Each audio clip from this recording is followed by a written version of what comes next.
तो ये बात है, जहांगीर तरीन साहब किसी मुश्किल में नहीं पड़ते।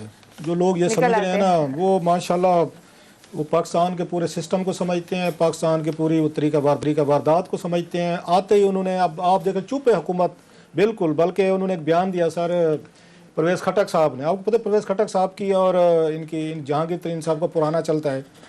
बल्कि इनको कहा जाता था उस वक्त कि ये जो असल वज़ीर आला जो 2-4 चलाते हैं ना, जहाँ से जाके पंजाब से जाते हैं और ये चलाते हैं, एक उस वक्त सद उमर साहब पे एतराज़ होता था, एक इन पे होता था, ये हो गए तरीन साहब कि ये जाते हैं KPK में, ये सूबा चलाते हैं। और जो आज़म खान साहब जो है ना, ये उसी वक्त इन्होंने, तरीन साहब ने वहाँ पे प्लांट किए थे, बहुत कम लोगों को पता है। और आज़म खान साहब के बारे में कहा जाता है ये उस वक्त एडिशनल चीफ सेक्रेटरी थे, तो ये इमरान खान साहब को आके सारी रिपोर्टें देते थे जब वहाँ पे चीफ सेक्रेटरी थे कि आपकी हुकूमत KPK में ये परवेज़ खटक साहब एंड कंपनी क्या कर रहे हैं। सो इन दोनों तीनों का, बल्कि बात तो ये कहते हैं कि यहाँ पे इनको लगवाने में बड़ा रोल था इनका, आज़म खान साहब को जहाँ पे आज बैठे हुए हैं, तो ये जहांगीर तरीन साहब ने लगवाया, तो उन्होंने अपना बंदा लगवा दिया, प्रिंसिपल सेक्रेटरी लग गया।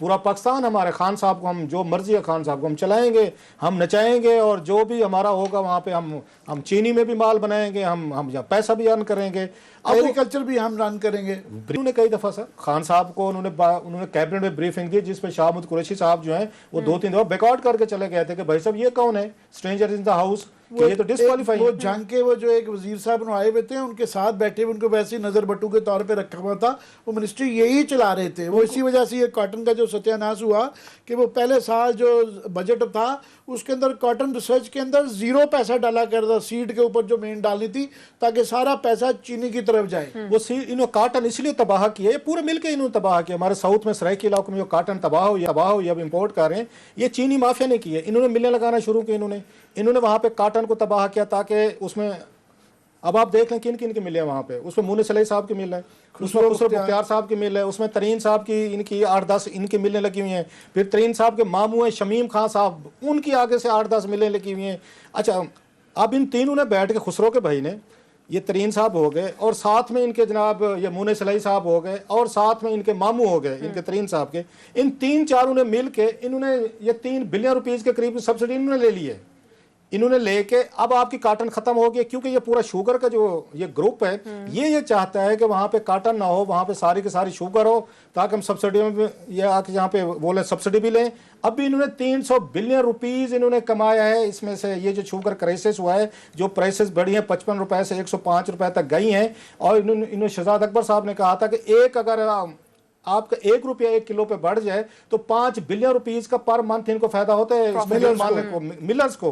अब जरा 55 से ले 115 तक जाए, जरा कितने आपके पैसे बनते हैं? 300-400 रुपया तो सिफरे खत्म हो जाते हैं। आप असल बात कर रहे थे कि ताकत इनकी ये है कि परवेज खटक ने रिसेंटली इनसे माफी मांगी है। वो बड़ी अच्छी बात कहा जी मैंने गलती की, मैंने जो उनके मुतल्लिक कहा था वो मैंने नहीं कहा था। मतलब ताकत इनकी ये है कि बाहर गवर्नमेंट से रहने के बावजूद परवेज खटक जैसा आदमी, जिसने रिसेंटली फॉर एग्जाम्पल ये एक सेक्रेटरी साहब उमर हमीद साहब थे, वो 5 महीने से सिर्फ वो आए हुए थे ये फूड की मिनिस्ट्री में, अच्छे अफसर हैं वो। और वो ये 2 साल से ये मामला चल रहे थे, सूबे में भी बड़े थे।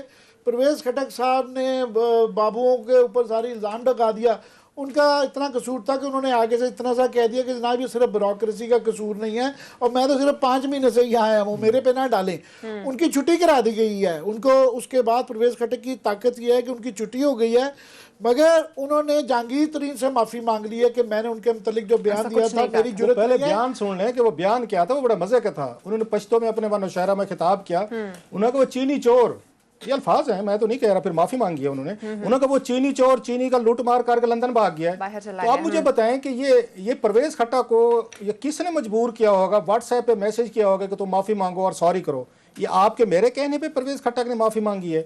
तो आप जो कह रही हैं कि आते ही वो बड़े मुश्किल का शिकार होगा, वो हरगिज़ मुश्किल का शिकार नहीं हो। और मैं ज़रा उनको परवेज़ खटक साहब को याद दिलाना चाहता हूँ कि भाई साहब आप इतने बहादुर हैं, माशाल्लाह, दिलेर हैं, हमारे पख्तून भाई हैं, वज़ीर आला रहे हैं, डिफेंस मिनिस्टर हैं। आपने यहाँ पे अपोज किया था मेजर जनरल ये साद खटक साहब, याद है आपको सर? उनकी अपॉइंटमेंट हुई थी वहाँ श्रीलंका के लिए एम्बेसडर के तौर, हाई कमिश्नर के तौर पर। इनके नॉलेज के बगैर शाहबुद कुरैशी साहब ने पिंडी वालों को कहने पे कर दी। वो इनके नौशहरा का खटक है, वो भी ये भी खटक, वो भी खटक, खटक वर्सेस खटक। इन्होंने जनाब कैबिनेट में रोला डाल दिया कि खटक साहब तो ये एम्बेसडर ला के नहीं जाएंगे। इन्होंने पूरी कैबिनेट ने बैठ के उसको डिसअप्रूव कर दिया कि हम इनको वहाँ पे एम्बेसडर नहीं लगाएंगे, हाई कमिश्नर। जनाब मेजर जनरल साद खटक साहब को दाद दें, उन्होंने इसी कैबिनेट के साथ दोबारा फैसला करवाया, और फैसला करवाने के बाद आजकल वो हाई कमिश्नर लगे हुए हैं।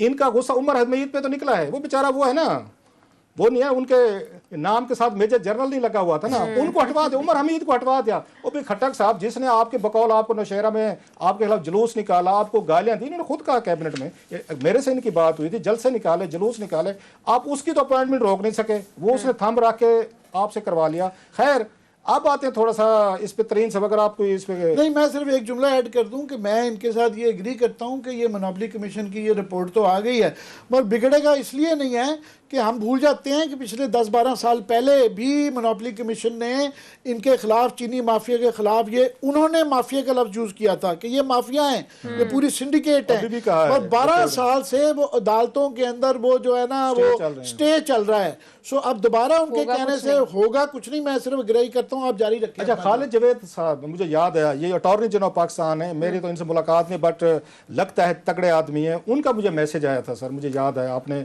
इससे याद दिलवाया। उन्होंने कहा जनाब हमने बैठ के जो आप लोग भी इशू रेज करते रहे हैं इनका कार्टल्स का, माफियाज का, तो खालिद वो जो है ये खान साहब जो हैं उनका मुझे ये मैसेज आया था कि जनाब कि आपको हम फॉलो करते हैं, आपको प्रोग्राम भी देखते हैं, चीज़ें भी मैं देखता रहता हूं, और मैं एग्री करता हूं जिस तरह कार्टलाइजेशन हुई है, जिस तरह के लोगों ने बैठ के यहाँ पे चीज़ें की हैं, और उनके बकौल हमने स्टे खारिज करवाए हैं, हमने सुप्रीम कोर्ट में गए हैं, हमने लोकल आपकी अदालतें हैं जो हाई कोर्ट्स हैं, हम एक्टिवली इनको परसू कर रहे हैं। ये जो स्टे दिए हुए ना कंपटीशन कमीशन ऑफ पाकिस्तान, इन्होंने आके 30 बिलियन रुपीस से ज्यादा के जुर्माने थे जो इन्होंने स्टे करवाए होते वहां पे। अब यहाँ पे इन्होंने जो आज इनको नोटिस किया है, ये जो इंक्वायरी रिपोर्ट आई है कंपटीशन कमीशन की, वो पढ़ने वाली है कि इन लोगों ने बैठ के कैसे, इसमें तरीन साहब भी शामिल हैं, इनकी आपकी शुगर एसोसिएशन भी शामिल है, इन्होंने बैठ के 400-500 बिलियन रुपीस की जो इन्होंने आके टीका लगाया है।